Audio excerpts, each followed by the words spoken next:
These are the tribulations of Paulette.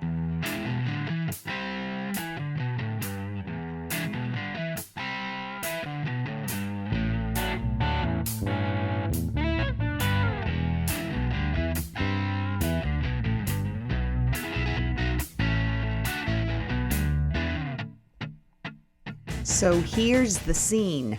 High noon, a dark bedroom, a wedding anniversary, a solo bride. Why, it's the good, the bad, and the ugly, complete with the Ennio Morricone theme, as the groom crosses the threshold and squints eastward-like on not one, but two vibrators. Torn between two lovers, feeling like a fool. As my husband Dave slowly raises his eyes to meet mine, I abruptly grind gears from the height of pleasure to the depth of mortification without disengaging the clutch. Arms akimbo, Dave can only comment, "What did you do to your face?" I can't imagine what he's talking about. And then I remember the shots I got at Dr. Fish's office. "You're all bruised," he tells me, and as I reach up to touch my jowls, Dave says, "Paulette, your hands are bleeding." The scarlet slashes come from the cuts I got while I was trying to open the plastic clamshell boxes that the vibrators came in. I'm speechless. "I'm getting a sandwich" is Dave's exit line. I fall back into my pillow. Ooh, ooh, ooh, wah, wah, wah. Tending my wounds, my eyes well up. Dave avoided me and forfeited a perfect opportunity for love in the afternoon. The marriage has killed the romance. If only we could live in separate houses and see each other a few times a month. Instead, Dave sees my hair in the sink, my used Q-tips garnishing the trash, and he knows what I look like in curlers. I must gross him out. On the other hand, maybe I should excuse Dave from not rising to the occasion.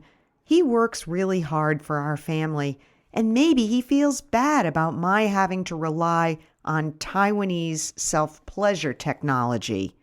Now that I think of it, he might view it as competition. When I come into the kitchen swathed in Band-Aids, Dave has the good taste not to mention what he just witnessed. As he wolfs down a turkey sandwich, I offer to cook our anniversary dinner because I feel guilty about the splurge with Dr. Fish. Next, I tell him about my spy date with Bertie, where we saw Bunyan and the ball-peen hammer. "Ball-peen hammer?" Dave asks incredulously. "That's a mechanic's tool. They use it to pound things." Another zing of worry for Dolly pierces the pit of my stomach. Dave warns me to stay out of it. "She'll figure it out soon enough," he reasons. But love is blind. I need only to reflect on the handfuls of worms I myself amassed in years past. My mother, Nancy, between slugs of her martini and deep drags off Kent threes, always cautioned, never come between two people. The object of my worry phones an hour later as I'm up to my ears in Spetzel, Dave's anniversary dinner request.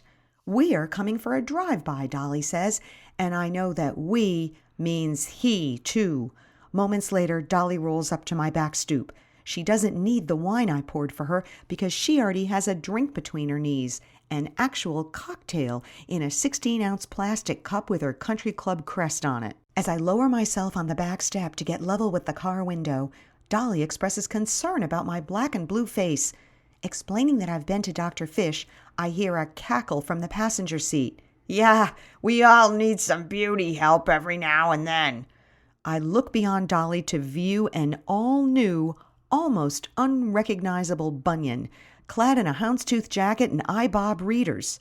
Chortling, he spits out the whole of his upper teeth into his hand. "Cosmetic dentist did me wonders," he says, beaming a toothless smile. "Cost a fortune, but you gotta have teeth." He pops his choppers back in, pearly whites aglow. Dolly giggles like a schoolgirl. Thusly clad, Bunyan has an air of Jay Gatsby about him, Dolly his doting daisy. "You won't believe it," Dolly begins. "We were shopping at Brooks Brothers." "I can see that," I say. "And we witnessed a robbery right on Newbury Street. 2 guys tried to hold up Cartier. Bunyan got their license number. Channel 5 showed up and interviewed Bunyan, and he's going to be on the 6 o'clock news. We were so excited that we had to get drinks, so we stopped by the club on the way here. Uh-oh. Bunyan downs his drink and dumps the remnants out of the window onto my driveway. Well, more later, Dolly says, sipping her vodka and starting her takeoff roll. We're off to buy Bunyan some golf clubs. Don't forget to watch the news. Bunyan's ascendance from penitentiary to putting green appears to be one chip shot shy.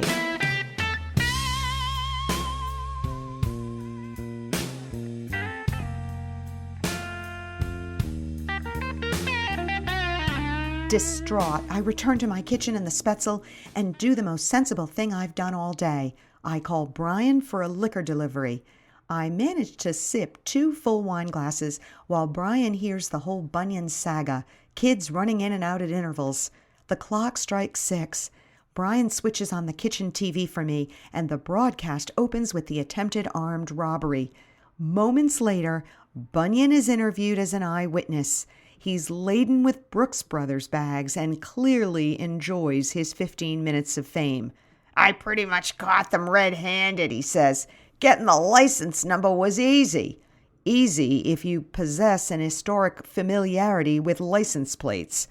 At the end of his interview, the camera zooms in on his weathered face as he utters, They'll get ya, boys. It's only a matter of time. It never pays. So barketh McGruff the crime dog. Dave comes home exhausted. The kids are bribed and disappear, and I feed Dave his veal and Spetzel. We drink a bottle of nice champagne and toast the many years we've been married. When it comes to anniversary presents, Dave goes by the book. Year 1 is paper, 2 is cotton, 3 is leather, and so on. Year 9 was pottery, and although I treasure my duck tureen, I admit I hoped for more. 11 is steel. Smiling, Dave carries in the big present. We're going to have a great summer of playing together, he announces as I whip off the wrapping paper on my new pitching wedge.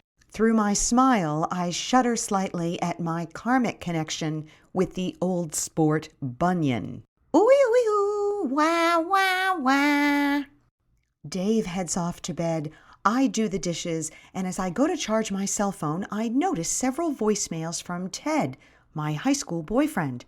He'll have to wait. I've got another call to return first, one that's been nagging at me all day. I check on Dave, already out cold and snoring heavenward. I grab what I need and head to the guest room. Where were we, I ask the intruder, before we were so rudely interrupted? Resuming our intimacies, I'm the big bird again, back on the cliff, soaring toward the sea. Then I hear the annoying sound of my landline ringing. Ugh! I've got to get it before it wakes up the whole house. I leap for the extension, check caller ID, and see that it is Ted. It's after 10, I hiss into the phone. I've been trying to call you all afternoon, Ted says. Something's happened. Not here, I think, as I switch off the intruder. For the second time today, this old bird's fallen just shy of a landing.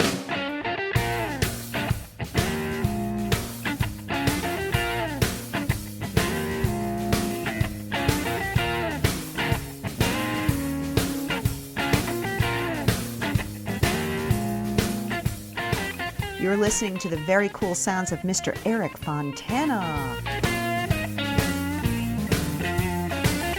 Next time, it's the sweet mystery of life. Till then, ta-ta.